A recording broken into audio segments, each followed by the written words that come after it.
May I remind you that trading is risky and not suitable for everyone. Your past performance, good or bad, is not necessarily indicative of future results. Please stay small, stay humble, focus on the long term, and never risk money you cannot afford to lose. Welcome to QuantBox Daily. Today is Wednesday, March 15th. Hello, my babies. QuantBox, your global macroeconomic quant in a box.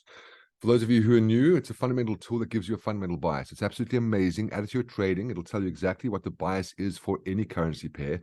You can then match that up in the markets, and you'll be on the right side of the trade. Okay. It's got a number of different tools. I'll go through some of them briefly in the session.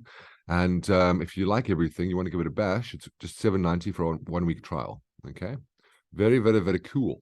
All right. So here we are on QuantBox, and we could do the normal heat map and go through this and have a look at the pairs that are up, the pairs that are down.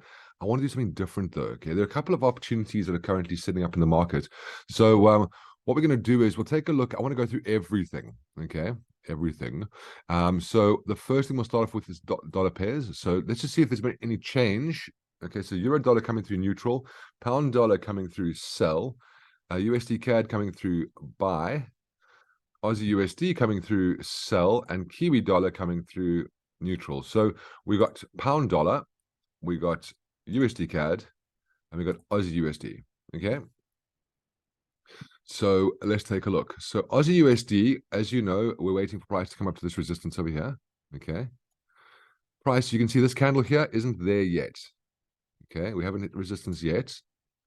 We are paying attention to that. You can see on the H4 time frame, we were looking at this yesterday. I was saying to be careful of selling. You want to make sure that price presents a lower low, lower high. Okay. You can see that right now, we've come up, we've settled the support. We've come up, and now you can see we've currently broken the support over here. Okay. When price does that, you're paying attention because you're looking for price to break the support and support to become resistance. Of course, you don't need to pay attention to the H4 time frame. Ideally, you want to wait for a daily to close at this resistance. Okay. But you can see that the lower low, lower high in the situation, price coming all the way down would be grand. And of course, you don't have to wait for the H4 time frame because it might not present itself on here. On H1, let's change this quickly.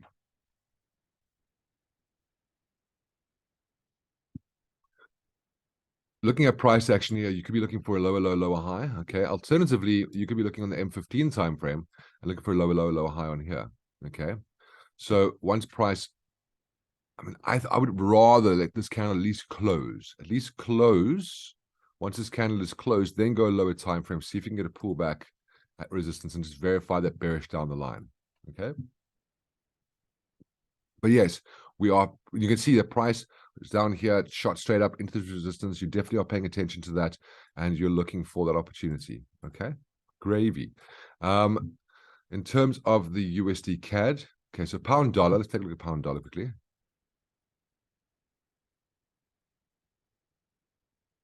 All right, so pound dollar top of the range. Okay. So we came down there. Bearish currently. You can see price breaking out of this little range over here. When this candle closes, look to your lower time frame and look to see if you can get price pulling back to the bottom of the range. Okay. You could also, I like this candle closing first because you've confirmed that you've closed outside of the range. So I'd say New York is when you're paying attention to pound dollar today.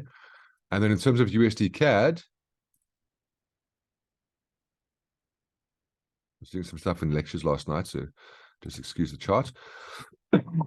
USD CAD, currently a buy. You're thinking the same thing as the Aussie USD, okay? You're looking for price to break out of that little range over there. Higher, high, higher, low, off you go, okay? You can see higher, high, higher, low, M15. You're looking for that to print before you take any trade. However, you want to be at support. You can see right now, currently, if we just take this chart and we look left in terms of the daily close, you can see there's a bit of support left that side. We broke this support over here, but you have got some support over there. Okay. So what you can do is you can go at low time frame, verify that, and you can then, if you get the higher, higher, higher, low, then off you go. Okay. Cool. So let's look at yen pairs for a second.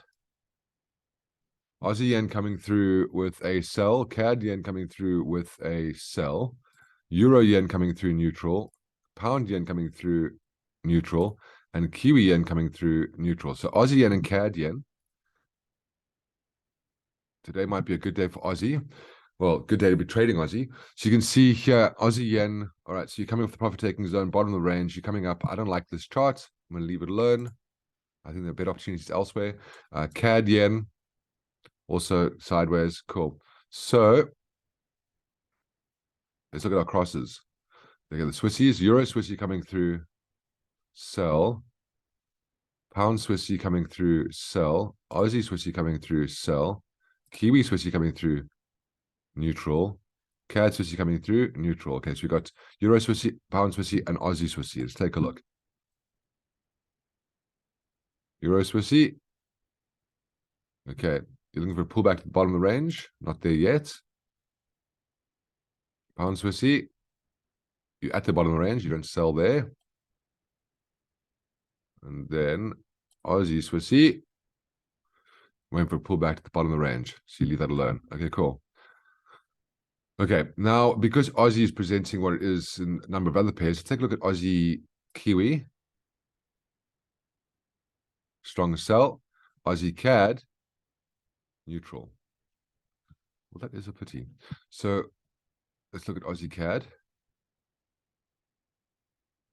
So Aussie CAD coming through neutral on QuantBox. However, you can see, yeah, it's not the most amazing. You can see there is some resistance here. We're kind of broken up into that resistance there. Price has broken that resistance. You've got a 21 EMA here. Okay.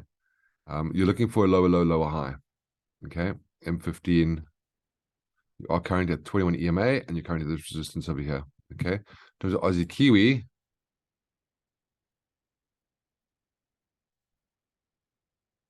you're currently at profit taking zones. Okay. So what I'll be looking at is I'll be paying attention to Aussie CAD. Because price is over there right now. Okay. Looking for that lower low, lower high. And you could be waiting for it on the M15. And of course, the Aussie dollar USD. Okay, resistance over there. Whether it's today or tomorrow, price coming up, closing that resistance. Ultimately, it's easy to tell because you're looking for price to this candle to break this. You can see why you wait for this candle to close, right? Because there's support over here. And once that candle's closed outside of support, and of course, price can go up to high level resistance as well. You're looking for lower lows, lower highs, lower time frame. So Aussie USD and then Aussie CAD over here, of course. Looking for lower lows, lower highs. Okay, cool. This one's a bit tricky because you can see like where is your lower low, lower high. You got this range. You can see prices back inside the range. Of course, you got price coming off the top of the range over here. So you could be looking for lower low, lower high on the M15. And once you've got that lower low, lower high, you're verifying down the line on different time frames. Okay. Besides those trades, very slim pickings out there. In terms of your score chart summary, here's your score chart summary. Okay. Here are your buys and your strong buys and buyers. Here are your sells and strong sells. Of course, you're definitely looking at this and you're saying to yourself, do I need to verify this? Technically, the answer is yes. Okay, lots of neutral. You could look at your market heat map as well. And you could say, right, well, so what's currently most bullish? What's currently most bearish? And then look at those charts on the overall bias, which is in these little columns over here, or these little tabs over here. And then make sure that if something's very bullish, you're looking for something to be bearish. So this is the movement of pairs. This market heat map means these currency pairs have moved the highest and moved the lowest for the session. Okay. So if you've got a currency that's moved the highest for the session and it's bearish fundamentally, that's great. Prices come up to resistance potentially. Okay. This refreshes all the time. So you look at this before your market opens. Very, very cool and handy. But ultimately, the score chart summary is totally cool because you can go in here and say, right, so those are my strong buys. Those are my buys. Your neutrals, you leave alone because that's either strong versus strong or weak versus weak. And those are your sells. Okay. Fantastic. Match up technicals. Make sure if you're selling lower lows and lower highs. If you're buying higher highs and higher lows. Stay patient, stay disciplined, stay liquid. And I'll see you tomorrow. Have a great day. Bye.